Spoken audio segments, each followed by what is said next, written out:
ನಮಸ್ಕಾರ ಸ್ನೇಹಿತರೆ, Ram sir 360 YouTube ಚಾನಲ್ಗೆ ನಿಮಗೆ ಸ್ವಾಗತ. ನೋಡಿ, ಇವತ್ತು ರೆಕಾರ್ಡ್ ಕ್ಲಾಸ್ ಇರುತ್ತೆ. ರಜೆ ಹೋಗೋದ್ರಿಂದ ನಾನು ಇವತ್ತು ರೆಕಾರ್ಡ್ ಕ್ಲಾಸ್ ಮಾಡ್ತಾ ಇದ್ದೀನಿ. ಯಾರು ಬೇಜಾರು ಮಾಡ್ಕೋಬೇಡ್ರಿ. ಓಕೆ, ಹಾಗಾದರೆ ಇವತ್ತಿನ ಮೊದಲೇ ಕ್ವಶನಿಗೆ ಬರೋಣ. ಏನು? Who has been appointed as the brand ambassador of the census 2027. 2027ರ ಜನಗಣತಿಯ ಬ್ರ್ಯಾಂಡ್ ಅಂಬಾಸಿಡರ್ ಆಗಿ ಯಾರನ್ನು ನೇಮಕಗೊಳಿಸಿದ್ದಾರೆ? ನೋಡ್ರಿ, option A Amitabh Bachchan, option B Neeraj Chopra, option C Sudarshan Pattnaik, option D PV Sindhu. ಇದಕ್ಕೆ ಸರಿಯಾದ ಉತ್ತರ ಬಂದ್ಬಿಟ್ಟು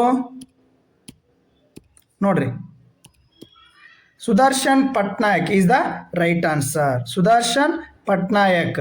ಏನಿದು ಮಾಹಿತಿ ಹಾಗಾದ್ರೆ? ನೋಡ್ರಿ, 2027 ನೋಡ್ರಿ, 27ರ ಏನಿದು 2026 ಮತ್ತು 27ರ ಸಾಲಿನ 2026 ಮತ್ತು 27ರ ಸಾಲಿನ ಸೆನ್ಸಸ್ ಅಂದ್ರೆ ಇದು ಎಷ್ಟನೇದಾಗಾದ್ರೆ ನೋಡ್ರಿ, ಇದು ಎಷ್ಟನೇ ಜನಗಣತಿ ಹಾಗಾದ್ರೆ? 16ನೇ ಜನಗಣತಿ. ನೋಡ್ರಿ, ಪೂರ್ಣ ಮತ್ತು ಅಪೂರ್ಣ ಅಂತ ಜನಗಣತಿ ಬರ್ತಾವು. 1972 ಅಪೂರ್ಣ ಜನಗಣತಿ ಆಗಿತ್ತು ಫಸ್ಟ್ನೇಕೆ. ಆಮೇಲೆ 1981 ಪೂರ್ಣ ಜನಗಣತಿ ಆಗಿರ್ತಕ್ಕಂಥದ್ದು. ಹಾಗಾದ್ರೆ ಈ ಸರಿ 16ನೇ ಜನಗಣತಿ ಮುಗುದು ಏನಂತಂದ್ರೆ ಇದು ಡಿಜಿಟಲ್ ಆಧಾರಿತ ಜನಗಣತಿ ಆಗಿರುತ್ತೆ. ಓಕೆ, ಡಿಜಿಟಲ್ ಅಂದರೆ ಸ್ವಯಂ ಪ್ರೇರಿತವಾಗಿ ನಾವೇ ಜನಗಣತಿಯನ್ನು ಮಾಡ್ಕೋಬೋದು, ನಮ್ಮ ಫೋನಲ್ಲಿ ಜನಗಣತಿ ಮಾಡ್ಕೋಬೋದು. ಇದು ಟೋಟಲ್ ಆಗಿ 2011ರಲ್ಲಿ 15ನೇ ಜನಗಣತಿ ಆಗಿತ್ತು. ಇದು 2021ರಲ್ಲಿ ಆಗಬೇಕಿತ್ತು. ಬಟ್ ಕಾರಣಾಂತರಗಳಿಂದ 2026ರ ಜನಗಣತಿ ಎಷ್ಟನೇ ಜನಗಣತಿ? 16ನೇ ಜನಗಣತಿ. ಹಾಗಾದರೆ ಇದಕ್ಕೆ ಬ್ರ್ಯಾಂಡ್ ಅಂಬಾಸಿಡರ್ ಆಗಿ ಯಾರನ್ನು ಆಯ್ಕೆ ಮಾಡಿದ್ದಾರೆ ಅಂತಂದರೆ, ಒಡಿಶಾದಲ್ಲಿ ಜನಿಸಿದ ಖ್ಯಾತ ಪದ್ಮಶ್ರೀ ಮರಳು ಕಲಾವಿದ ಸುದರ್ಶನ್ ಪಟ್ನಾಯಕ್ ಅವರು 16ನೇ ಭಾರತ ಜನಗಣತಿಯ ಬ್ರ್ಯಾಂಡ್ ಅಂಬಾಸಿಡರ್ ಆಗಿ ಹೆಸರು ಆಗಿರ್ತಕ್ಕಂಥದ್ದು. ನೋಡ್ರಿ, ಎಲ್ಲಿವರು? ಒಡಿಶಾ 1977ರಲ್ಲಿ ಜನಿಸಿದರು. ಪದ್ಮಶ್ರೀ ಯಾವಾಗ? 2014ರಲ್ಲಿ. ಮರಳು ಕಲೆಯಲ್ಲಿ ಫೇಮಸ್ ಇರ್ತಕ್ಕಂಥವ್ರು. 16th census India is the conducted the 2 phase of house listing in the houses census from the April to September population estimation in the 2027. Okay, ಅರ್ಥ ಆಯ್ತಾ? Okay, next. ಇತ್ತೀಚೆಗೆ ಆದಾಯ ತೆರಿಗೆ ಇಲಾಖೆ ಬಿಡುಗಡೆ ಮಾಡಿದ ಕರ ಸಾರಥಿ ಎಂದರೇನು? What is the Kar Saarthi recently launched by the income tax department. ಇದು ಏನಕ್ಕೆ, ಏನು ಇದರ ಉದ್ದೇಶ ಅಂತ ನಾವು ನೋಡ್ತಾ ಹೋದ್ರೆ ನೋಡ್ರಿ, ಹೊಸ ತೆರಿಗೆ ಉಳಿತಾಯ ಯೋಜನೆ ಅಥವಾ AI ಆಧಾರಿತ ಚಾಟ್ಬಾಟ್, ಭೌತಿಕ ಸಹಾಯ ಕೇಂದ್ರ, ಕಾರ್ಪೊರೇಟ್ಗಳಿಗಾಗಿ ತೆರಿಗೆ ಸಲ್ಲಿಕೆ ಸಾಫ್ಟ್ವೇರ್. ಯಾವ್ದು ಇದಕ್ಕೆ ಸರಿಯಾದ ಉತ್ತರ ಅಂತಂದ್ರೆ ನೋಡ್ರಿ, option B is the right answer. AI ಆಧಾರಿತ ಚಾಟ್ ಬಾಟ್ ಆಗಿರ್ತಕ್ಕಂಥದ್ದು. ಏನು? AI ಆಧಾರಿತ ಚಾಟ್ ಬಾಟ್. ನ್ಯೂಸ್ ಪೇಪರ್ಲಿ ಕೊಟ್ಟಿರ್ತಕ್ಕಂಥದ್ದು ಮಾಹಿತಿ ನೋಡೋಣ. ನೋಡ್ರಿ, ಬಂದಿದೆ ಕರ ಸಾತಿ. IT ವಿವರ ನೀವೇ ಸಲ್ಲಿಸಿ, ತೆರಿಗೆದಾರರಿಗೆ ಅನುಕೂಲವಾಗಲೆಂದು ಆದಾಯ ತೆರಿಗೆ ಇಲಾಖೆ ಗುರುವಾರ ನೂತನ ಚಾಟ್ಬಾಟ್ ಕರಸಾತಿಯನ್ನ ಮಾಡತಕ್ಕಂಥದ್ದು ಎಂಬ ಚಾಟ್ಬಾಟ್ ಬಿಡುಗಡೆ ಮಾಡಿದೆ. ಕೃತಕ ಬುದ್ಧಿಮತ್ತೆ ನೆರವಿನಿಂದ ಕಾರ್ಯನಿರ್ವಹಿಸಿ ಈ ಚಾಟ್ಬಾಟ್ ನೇರ ತೆರಿಗೆ ಸಂಬಂಧಿಸಿದ ಎಲ್ಲ ಮಾಹಿತಿಯನ್ನು ನೀಡಲಿದೆ. ಜೊತೆಗೆ ತೆರಿಗೆ ಇಲಾಖೆ ಅಧಿಕೃತ ವೆಬ್ಸೈಟ್ನ ಬಳಕೆ, ವಿನ್ಯಾಸ ಎಲ್ಲವನ್ನು ನವೀಕೃತಗೊಳಿಸಲಿಕ್ಕಿರ್ತಕ್ಕಂಥದ್ದು. ಈ ದಿನದ 24 ಗಂಟೆ ಇದು ತೆರಿಗೆದಾರ ನಿಮ್ಮ ನೆರವಿಗೆ ಬರ್ತಕ್ಕಂಥದ್ದು. ಏನಿದು ಕರಸಾತಿ ಅಂತಂದರೆ ಪಾಯಿಂಟ್ ನೋಡ್ಕೊಡ್ರಿ. ತೆರಿಗೆ ಬಗ್ಗೆ ಮಾಹಿತಿ ನೀಡುವ AI ಆಧಾರಿತ ಚಾಟ್ಬಾಟ್ ಆರಂಭಿಸಿದ ಕೇಂದ್ರ ಸರ್ಕಾರ. ಓಕೆ, ತೆರಿಗೆ ಇಲಾಖೆ ಅಧಿಕೃತ ವೆಬ್ಸೈಟ್ನಲ್ಲಿ ಚಾಟ್ಬಾಟ್ ಲಭ್ಯ ಇರ್ತದೆ. ನಿಮಗೆ ನೀವು ಕೂಡ ಡೌನ್ಲೋಡ್ ಮಾಡ್ಕೋಬಹುದು. ದಿನದ 24 ಗಂಟೆಯಲ್ಲಿ ನಿಮಗೆ ಮಾರ್ಗದರ್ಶನ ನೀಡುತ್ತೆ ಚಾಟ್ಬಾಟ್. ನೋಡ್ರಿ, ಆಫೀಸ್ ಸ್ಟಾರ್ಟ್ ಇದ್ದಾಗಷ್ಟೇ ಅಲ್ಲ, ಆಫೀಸ್ ಇಲ್ಲಾರ್ದಾಗೂ ನಿಮಗೆ ಕೆಲಸವನ್ನು ಮಾಡ್ತಕ್ಕಂಥದ್ದು. ಒಂದೇ ವೇದಿಕೆಯಲ್ಲಿ ತೆರಿಗೆ ಸಮಗ್ರ ಮಾಹಿತಿ ನಿಮಗೆ ದೊರೆತಕ್ಕಂಥ ಕೆಲಸ ಆಗುತ್ತೆ. ತೆರಿಗೆ ಆಡಳಿತ ಸುಧಾರಣೆವಾಗಿಸಲು ಇಲಾಖೆಯನ್ನು ಮೇನ್ ಗುರಿಯನ್ನು ತೆರಿಗೆ ಇಲಾಖೆಯನ್ನು ಸುಧಾರಣೆ ಮಾಡ್ತಕ್ಕಂಥದ್ದು. ಓಕೆ, ನೆಕ್ಸ್ಟ್ ನೋಡ್ರಿ, ನೆಕ್ಸ್ಟ್ ಕ್ವಶನು. 2026 ಅಂತಾರಾಷ್ಟ್ರೀಯ ಬೂಕರ್ ಪ್ರಶಸ್ತಿಯ ಅಂತಿಮ ಪಟ್ಟಿಯಲ್ಲಿ ಸ್ಥಾನ ಪಡೆದಿರುವ ಭಾರತೀಯ ಮೂಲದ ಬರಹಗಾರ್ತಿ ಯಾರು? Which Indian origin author has been shortlisted to 26 International Booker Prize for the Translation. ನೋಡ್ರಿ, ಇದನ್ನ ಏನಂತಂದ್ರೆ ಬೂಕರ್ ಪ್ರಶಸ್ತಿ ಏನಾದ್ರು ಕೊಡ್ತಾರೆ ಅಂದರೆ ಬೇರೆ ಭಾಷೆಯನ್ನು ಇಂಗ್ಲೀಷಿಗೆ ಅನುವಾದ ಮಾಡಿರ್ತಕ್ಕಂಥ ಅನುವಾದದಲ್ಲಿ ಕೊಡ್ತಕ್ಕಂಥ ಪ್ರಶಸ್ತಿ ಇದು ಬೂಕರ್ ಪ್ರಶಸ್ತಿ. ನೋಡ್ರಿ ಇವರು ಎಲ್ಲಿಂದ ಬೂಕರ್ ಅಂತಿಮ ಪಟ್ಟಿಯಲ್ಲಿ ಸ್ಥಾನ ಪಡೆದಿದ್ದಾರೆ. ಭಾರತೀಯ ಮೂಲದವರು ಯಾರು? ಪದ್ಮಾ ವಿಶ್ವನಾಥನ್. Option C Padma Viswanathan. ನೋಡ್ರಿ ಹಾಗಾದ್ರೆ ಮಾಹಿತಿ. ಬೂಕರ್ ಅಂತಿಮ ಪಟ್ಟಿಯಲ್ಲಿ ಭಾರತದ ಮೂಲದ ಪದ್ಮಾ ವಿಶ್ವನಾಥನ್. ಓಕೆ, ನವದೆಹಲಿ ಭಾರತ ಮೂಲದ ಕೆನಡಿಯನ್ ಅಮೇರಿಕನ್. ಇವರು ಏನಂದ್ರೆ ಕೆನಡಿಯನ್ ಅಮೇರಿಕನ್ ಬರಹಗಾರ್ತಿ ಪದ್ಮಾ ವಿಶ್ವನಾಥನ್ ಅವರ ಪೋರ್ಚುಗೀಸ್ ಭಾಷೆಯ ನೋಡ್ರಿ ಟ್ರಾನ್ಸ್ಲೇಟರ್ ಕೊಡ್ತಾರೆ, ಇದನ್ನ ಬುಕ್ಕ ಪಬ್ಲಿಷ್ ಮಾಡಿದವರಿಗೂ ಕೊಡ್ತಕ್ಕಂಥದ್ದು. ಪೋರ್ಚುಗೀಸ್ ಭಾಷೆಯ ಕಾದಂಬರಿಯನ್ನು ಇಂಗ್ಲಿಷಿಗೆ ಅನುವಾದ ಮಾಡಿದ್ದಕ್ಕಾಗಿ 2026 ಅಂತಾರಾಷ್ಟ್ರೀಯ ಬೂಕರ್ ಪ್ರಶಸ್ತಿಯ ಅಂತಿಮ ಸುತ್ತಿಗೆ ಆಯ್ಕೆಯಾಗಿದ್ದಾರೆ. ಬ್ರೆಜಿಲ್ ಲೇಖಕಿ ಅನಾ ಪೌಲೋ ಮಯಾ ಅವರು ಪೋರ್ಚುಗೀಸ್ ಭಾಷೆಯಲ್ಲಿ ರಚಿಸಿರುವ ಅನ್ಅರ್ತ್ ಹ್ಯಾಸ್ ಇಟ್ ಈಸ್ ಬಿನಿತ್ ಯಾವ ಪುಸ್ತಕನ ಟ್ರಾನ್ಸ್ಲೇಟ್ ಮಾಡ್ಯಾರ ಇವರು? ಪೋರ್ಚುಗೀಸ್ ಭಾಷೆಯಲ್ಲಿ ರಚಿಸಿರುವ ಅನ್ಅರ್ತ್ ಆಸ್ ಇಟ್ ಈಸ್ ಬಿನಿತ್ ಪುಸ್ತಕವನ್ನು ಟ್ರಾನ್ಸ್ಲೇಷನ್ ಮಾಡಿರ್ತಕ್ಕಂಥದ್ದು. ಕಾದಂಬರಿಯನ್ನು ಪದ್ಮಾ ಅವರು ಇಂಗ್ಲಿಷಿಗೆ ಅನುವಾದನೆ ಮಾಡಿರ್ತಕ್ಕಂಥದ್ದು. ಓಕೆ, ಅಂತಿಮ ಪಟ್ಟಿಯಲ್ಲಿ 6 ಪುಸ್ತಕಗಳನ್ನು ಮಂಗಳವಾರ ಘೋಷಿಸಲಾಯಿತು. ಇದರಲ್ಲಿ ಮಹಿಳೆಯರ ಪ್ರಾಬಲ್ಯ ಸಾಧಿಸಿದ್ದು ಅನುವಾದಕ 4 ಮಂದಿ ಮಹಿಳೆಯರೇ ಆಗಿರ್ತಕ್ಕಂಥದ್ದು ವಿಶೇಷ. ಈ ಇಂಗ್ಲಿಷ್ ಅನುವಾದಕರಿಗೆ ಪ್ರಶಸ್ತಿ ಮೊತ್ತ ಎಷ್ಟು ಸಿಗುತ್ತೈತೆ ಅಂತಂದರೆ 6.14 ಲಕ್ಷ ಅಂದರೆ ನೀಡಲಾಗುತ್ತೆ. ಅಂತಿಮವಾಗಿ ಸುತ್ತಿನ ಗೆಲ್ಲುವವರಿಗೆ ಸಿಗ್ತೈತಿ 61.50 ಲಕ್ಷಕ್ಕೂ ಹೆಚ್ಚು ಸಿಗ್ತಕ್ಕಂಥ. ಈಗ 6ಕ್ಕೆ ಏನಾಗ್ಯಾರ ಇವರು ಟಾಪ್ 6 ತೋರ್ತಾರಲ್ಲ ಅವ್ರಿಗೆ ಎಷ್ಟು ಸಿಗ್ತೈತಿ? ಟಾಪ್ 6ಗೆ 6.1 ಲಕ್ಷ ಸಿಗ್ತಕ್ಕಂಥದ್ದು. ಬಟ್ ನೀವೇನಾದ್ರು ಬುಕರ್ ಪ್ರಶಸ್ತಿಯನ್ನು ಗೆದ್ದುಕೊಡ್ರಿ ನಿಮಗೆ 61 ಲಕ್ಷ ರೂಪಾಯಿ ಸಿಗ್ತಕ್ಕಂಥದ್ದು. ಲಂಡನ್ನ ಟೇಟ್ ಮಾಡರ್ನ್ ವೇನಲ್ಲಿ ಮೇ 9ರಂದು ನಡೆಯುವ ಸಮಾರಂಭದಲ್ಲಿ ವಿತರಣೆ ಮಾಡ್ತಕ್ಕಂಥದ್ದು. ಕನ್ನಡ ಲೇಖಕಿ ಬಾನು ಮುಸ್ತಾಕ್ ಅಲಿ ಅವರು ಇತ್ತೀಚೆಗೆ ಮುಸ್ತಾಕ್ ಅವರ ಹಾರ್ಟ್ ಲ್ಯಾಂಪ್ ಕಥಾ ಸಂಕಲನ ಇಂಗ್ಲಿಷ್ ಅನುವಾದಕ್ಕೆ ದೀಪಾ ಬಾಸ್ತಿ ಅವರಿಗೆ 2025 ಅಂತಾರಾಷ್ಟ್ರೀಯ ಬೂಕರ್ ಪ್ರಶಸ್ತಿ ಒಲಿದು ಬಂದೈತಿ. ನಿಮಗೆ ಗೊತ್ತಿರಲಿ, ಇದೊಂದು ಪಾಯಿಂಟ್ ಔಟ್ ಮಾಡಿಕೊಡ್ರಿ. ಏನು ಕನ್ನಡ ಲೇಖಕಿ ಬಾನು ಮುಸ್ತಾಕ್ ಅವರ ಹಾರ್ಟ್ ಲ್ಯಾಂಪ್ ಕಥಾ ಸಂಕಲನದ ಇಂಗ್ಲಿಷ್ ಅನುವಾದಕ್ಕಾಗಿ ಯಾರು ಸಿಕ್ಕತಿ? ದೀಪಾ ಬಾಸ್ತಿ ಅವರಿಗೆ 2025 ಬೂಕರ್ ಅಂತಾರಾಷ್ಟ್ರೀಯ ಬೂಕರ್ ಪ್ರಶಸ್ತಿ ಸಿಕ್ಕಿರ್ತಕ್ಕಂಥದ್ದು. ಓಕೆ, ನೆಕ್ಸ್ಟ್ ನೋಡ್ರಿ 2026ನೇ ಸಾಲಿನ ನಾಡೋಜ ಚನ್ನಬಸಪ್ಪ ಪ್ರಶಸ್ತಿಗೆ ಯಾರು ಆಯ್ಕೆಯಾಗಿದ್ದಾರೆ? ಸಿದ್ದರಾಮಯ್ಯ, ಚಿ ರಾಮಕೃಷ್ಣ, ಶಾಂತಾ ಜಯಪ್ರಸಾದ್, SG ಸಿದ್ದರಾಮಯ್ಯ. ಯಾರು ಆಯ್ಕೆಯಾಗಿದ್ದಾರೆ ನೋಡ್ರಿ?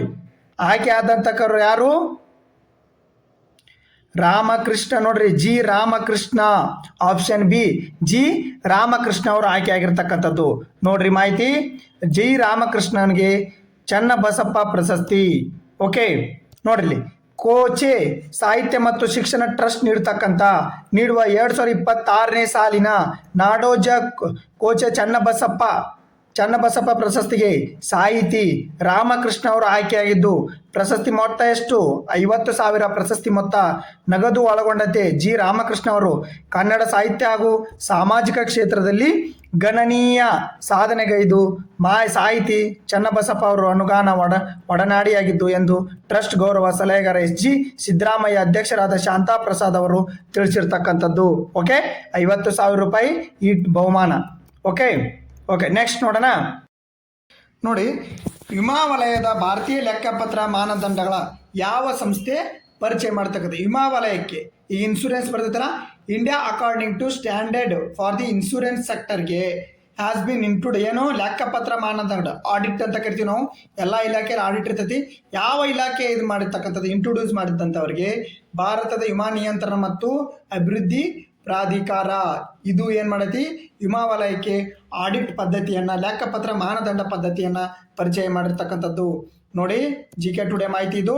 ಭಾರತೀಯ ವಿಮಾ ನಿಯಂತ್ರಣ ಮತ್ತು ಅಭಿವೃದ್ಧಿ ಪ್ರಾಧಿಕಾರವು ಇತ್ತೀಚೆಗೆ ವಿಮಾ ವಲಯಕ್ಕೆ ಹಣಕಾಸು ವರದಿ ಮಾಡುವ ಪದ್ಧತಿಗಳನ್ನು ಆಧುನೀಕರಿಸಿ ಭಾರತೀಯ ಲೆಕ್ಕಪತ್ರ ಮಾನದಂಡ ಪರಿಚಯ ಇರತಕ್ಕಂಥದ್ದು.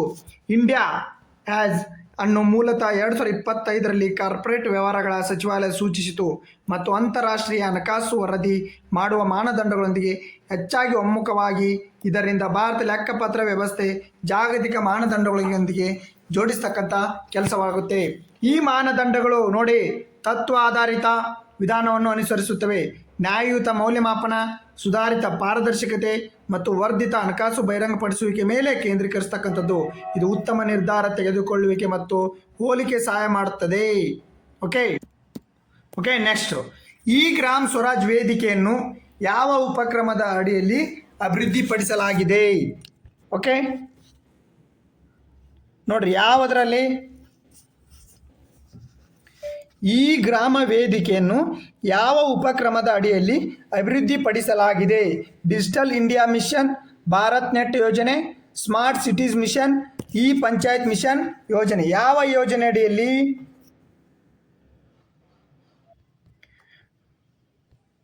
ನೋಡ್ರಿ, ಯಾವ ಯೋಜನೆ ಅಡಿಯಲ್ಲಿ? ನೋಡ್ರಿ, digital India mission, Bharat net ಯೋಜನಾ, ಸ್ಮಾರ್ಟ್ ಸಿಟೀಸ್ ಮಿಷನ್ ಅಥವಾ ಈ ಪಂಚಾಯತ್ ಮಿಷನ್ ಮೋಡ್ ಯೋಜನೆ. ನೋಡ್ರಿ, ಸರಿಯಾದ ಉತ್ತರ ಬಂದ್ಬಿಟ್ಟಿದ್ದಕ್ಕೆ ಈ ಪಂಚಾಯತ್ ಮಿಷನ್ ಮೋಡ್ ಯೋಜನೆ. ಈ ಪಂಚಾಯತ್ ಮಿಷನ್ ಮೋಡ್ ಯೋಜನೆ ಅಡಿಯಲ್ಲಿ ಮಾಡಿರ್ತಕ್ಕಂಥದ್ದು. ಓಕೆ ನೋಡಿ, ಈ ಗ್ರಾಮ್ ಸ್ವರಾಜ್ ವೇದಿಕೆ ಗ್ರಾಮ ಪಂಚಾಯತಿಗಳಿಗೆ 3 ಲಕ್ಷ ಕೋಟಿಗೂ ಹೆಚ್ಚಿನ ಸಂಚಿತ ಪಾವತಿಗಳು ಸಕ್ರಿಯಗೊಳಿಸಿವೆ. ಇದು ಡಿಜಿಟಲ್ ಆಡಳಿತದ ಪ್ರಮುಖ ಹೆಜ್ಜೆಯಾಗಿದೆ. ಇದನ್ನು 2020ರಲ್ಲಿ ಪ್ರಾರಂಭಿಸಲಾಗಿತ್ತು. ಓಕೆ, ಈ ಗ್ರಾಮ್ ಸ್ವರಾಜನ್ನು ಇದು ಪಂಚಾಯತ್ ರಾಜ್ ಸಂಸ್ಥೆಗಳ ಪಾರದರ್ಶಕ ಮತ್ತು ದಕ್ಷತೆಯನ್ನು ಸುಧಾರಿಸುವ ಗುರಿಯನ್ನು ಹೊಂದಿದ ಈ ಆಡಳಿತ ವೇದಿಕೆ ಆಗಿರ್ತಕ್ಕಂಥದ್ದು. ಈ ಆಡಳಿತ ಮೀನ್ಸ್ ಏನಂತಂದ್ರೆ ಆನ್ಲೈನ್. ಓಕೆ, ಈ ವೇದಿಕೆಯನ್ನು ಈ ಪಂಚಾಯತ್ ಮಿಷನ್ ಮೋಡ್ ಯೋಜನೆಯಲ್ಲಿ ಅಭಿವೃದ್ಧಿಪಡಿಸಲಾಗಿದೆ ಮತ್ತು ಸಾರ್ವಜನಿಕ ಹಣಕಾಸು ನಿರ್ವಹಣೆ ವ್ಯವಸ್ಥೆಯನ್ನು ಸಂಯೋಜಿಸಲಾಗಿದೆ. ಈ ವೇದಿಕೆ ವಿಕೇಂದ್ರೀಕರಣ ಯೋಜನೆ, ಪ್ರಗತಿಯ ವರದಿ ಮಾಡುವಿಕೆ ಮತ್ತು ಕೆಲಸದ ಆಡಳಿತ ಲೆಕ್ಕಪತ್ರ ನಿರ್ವಹಣೆಯಲ್ಲಿ ಬೆಂಬಲಿಸುತ್ತದೆ. ತಳಮಟ್ಟದ ಆಡಳಿತವನ್ನು, ಗ್ರಾಮ ಪಂಚಾಯತಿ ಅಂದ್ರೆ ಏನು? ತಳಮಟ್ಟದ ಆಡಳಿತವನ್ನು ಬಲಿಷ್ಠ ಮಾಡ್ತಕ್ಕಂಥದ್ದು. ಓಕೆ ನೆಕ್ಸ್ಟ್ ನೋಡಿ, Kugti wildlife sanctuary is located in which state? Kugti ವನ್ಯಜೀವಿ ಅಭಯಾರಣ್ಯವು ಯಾವ ರಾಜ್ಯದಲ್ಲಿದೆ? Kugti wildlife sanctuary is located in which state? Himachal Pradesh, Maharashtra, Uttarakhand, Karnataka. ನೋಡ್ರಿ, ಯಾವ ರಾಜ್ಯದಲ್ಲಿ ಇರ್ತಕ್ಕಂಥದ್ದು? ಕುಗ್ತಿ ವನ್ಯಜೀವಿ ಅಭಯಾರಣ್ಯ ಹಿಮಾಚಲ ಪ್ರದೇಶದಲ್ಲಿ. ನೋಡ್ರಿ, ಹಿಮಾಚಲ ಪ್ರದೇಶದಲ್ಲಿ ಇರ್ತಕ್ಕಂಥದ್ದು. ಇದು ರೀಸೆಂಟ್ ನ್ಯೂಸಲ್ಲಿ ಯಾಕೈತೆ ಅಂತಂದರೆ, ಇದು ರೀಸೆಂಟ್ ನ್ಯೂಸಲ್ಲಿ ಇರ್ತಕ್ಕಂಥದ್ದು. ನೋಡಿ, ಹಿಮಾಚಲ ಪ್ರದೇಶವು ಚಂಬಾ ಜಿಲ್ಲೆಯ ನೋಡ್ರಿ ಬರ್ಮೋರ್ನಲ್ಲಿರುವ ಕುಗ್ತಿ ವನ್ಯಜೀವಿ ಅಭಯಾರಣ್ಯವು ಅಪರೂಪ ಬಿಳಿ ಹೆಣ್ಣು ಅಲ್ಬಿನೋ ಹಿಮಾಲಯದ ಥರದ ದಾಖಲಾಗಿರ್ತಕ್ಕಂಥದ್ದು. ಈ ಅಭಯಾರಣ್ಯವು ಹಿಮಾಲಯ ಪ್ರದೇಶದ 2ನೇ ದೊಡ್ಡದಾಗಿದೆ ಮತ್ತು ಶ್ರೀಮಂತ ಜೀವ ವಿವಿಧತೆಯನ್ನು ಒಳಗೊಂಡಿರ್ತಕ್ಕಂಥದ್ದು. ಓಕೆ, ಎತ್ತರದ ಪರಿಸರ ವ್ಯವಸ್ಥೆ ವಾಸಿಸತಕ್ಕಂಥದ್ದು, ಇಲ್ಲಿ ಹೆಸರುವಾಸಿಯಾಗಿರ್ತಕ್ಕಂಥದ್ದು. ಭೌಗೋಳಿಕವಾಗಿ ಇದು ರಾವಿ ನೋಡ್ರಿ ಚೆನಾಬ್ ನದಿಗಳ ನಡುವೆ ಮತ್ತು ಎತ್ತರ ಸಂರಕ್ಷಿತ ಪ್ರದೇಶದಲ್ಲಿ ಪ್ರತಿನಿಧಿಸುತ್ತದೆ.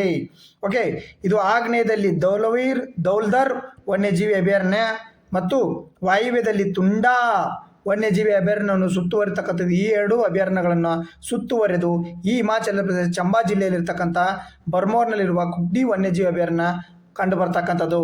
ಓಕೆ ನೆಕ್ಸ್ಟ್, ರಾಷ್ಟ್ರೀಯ ಮೌಲ್ಯಮಾಪನ ಮತ್ತು ಮೌಲ್ಯತೆ ಆಡಳಿತ ನ್ಯಾಕ್ ಯಾವ ಸಂಸ್ಥೆ ಅಡಿಯಲ್ಲಿ ಸ್ವಾಯತ್ತ ಸಂಸ್ಥೆಯಾಗಿ ಕೆಲಸ ನಿರ್ವಹಿಸ್ತಕ್ಕಂಥದ್ದು? ಯಾವ ಸಂಸ್ಥೆ? ಅಖಿಲ ಭಾರತ ತಾಂತ್ರಿಕ ಶಿಕ್ಷಣ ಮಂಡಳಿ, ವಿಶ್ವವಿದ್ಯಾಲಯ ಅನುದಾನ ಆಯೋಗ, ಶಿಕ್ಷಣ ಸಚಿವಾಲಯ, ನೀತಿ ಆಯೋಗ. ಯಾವ ಸಚಿವಾಲಯದಡಿ? ನೋಡ್ರಿ, ಯಾವ ಸಂಸ್ಥೆ ಅಡಿ ಅಂತಂದರೆ ವಿಶ್ವವಿದ್ಯಾಲಯ ಅನುದಾನ ಆಯೋಗ. ನ್ಯಾಕ್ ಅಂತ ಕರಿತೀವಲ್ಲ ನಾವು, ಡಿಗ್ರಿ ಯಾರ ಕರಿತೀವಿ? NAAC National Assessment and Accreditation Council, NAAC. Okay ನೋಡ್ರಿ, ನ್ಯಾಕ್ ಆಗಾರೆ ಯಾವಾಗ ಸ್ಥಾಪನೆ ಆಯ್ತು ಅಂತಂದರೆ 1994ರಲ್ಲಿ ಸ್ಥಾಪನೆ ಆಗಿರ್ತಕ್ಕಂಥದ್ದು. ರಾಷ್ಟ್ರೀಯ ಮೌಲ್ಯಮಾಪನ ಮತ್ತು ಮಾನ್ಯತೆ ಮಂಡಳಿ ಪ್ರಸಕ್ತ ಶೈಕ್ಷಣಿಕ ವರ್ಷದಲ್ಲಿ ಯಾವುದೇ ವಿಶ್ವವಿದ್ಯಾಲಯ ಅಥವಾ ಕಾಲೇಜಿಗೆ ಹೊಸ ಮಾನ್ಯತೆ ನೀಡಿಲ್ಲ. ಇದು ಮಾನ್ಯತೆ ಪ್ರಕ್ರಿಯೆ ಬಗ್ಗೆ ಕಳವಳ ಹುಟ್ಟು ಹಾಕಿರ್ತಕ್ಕಂಥದ್ದು. ಇತ್ತೀಚೆಗೆ ನೋಡ್ರಿ, ನ್ಯಾಕ್ ಮಾನ್ಯತೆ ಪಡಿತಕ್ಕಂಥದ್ದು ಭಾಳ ಇಂಪಾರ್ಟೆಂಟು ಕಾಲೇಜ್ಗಳು. ಯಾಕಂದರೆ ಆ ಮೌಲ್ಯಮಾಪನ ಮಾಡಿ ಕಾಲೇಜ್ದು ಏನು ಮಾಡುತ್ತೆ, ಅದು ಮೌಲ್ಯಮಾಪನ ಮಾಡಿ ಅಲ್ಲಿಗೆ ಏನು ಕೊಡುತ್ತೆ, ಒಂದು ಗ್ರೇಡನ್ನು ಕೊಡುತ್ತೆ. A+, B+, A ಅಂತೇಳಿ. ನೋಡ್ರಿ, ನ್ಯಾಕ್ 1994ರಲ್ಲಿ ವಿಶ್ವವಿದ್ಯಾಲಯಗಳ ಅನುದಾನ ಆಯೋಗದ ಅಡಿಯಲ್ಲಿ ಸ್ವಾಯತ್ತ ಸಂಸ್ಥೆ. ನೋಡ್ರಿ, ವಿಶ್ವವಿದ್ಯಾಲಯಗಳನ್ನ ಇದಕ್ಕೆ ಏನು ಕೊಡ್ತಾವು? ಅನುದಾನ ಕೊಡ್ತಕ್ಕಂಥದ್ದು.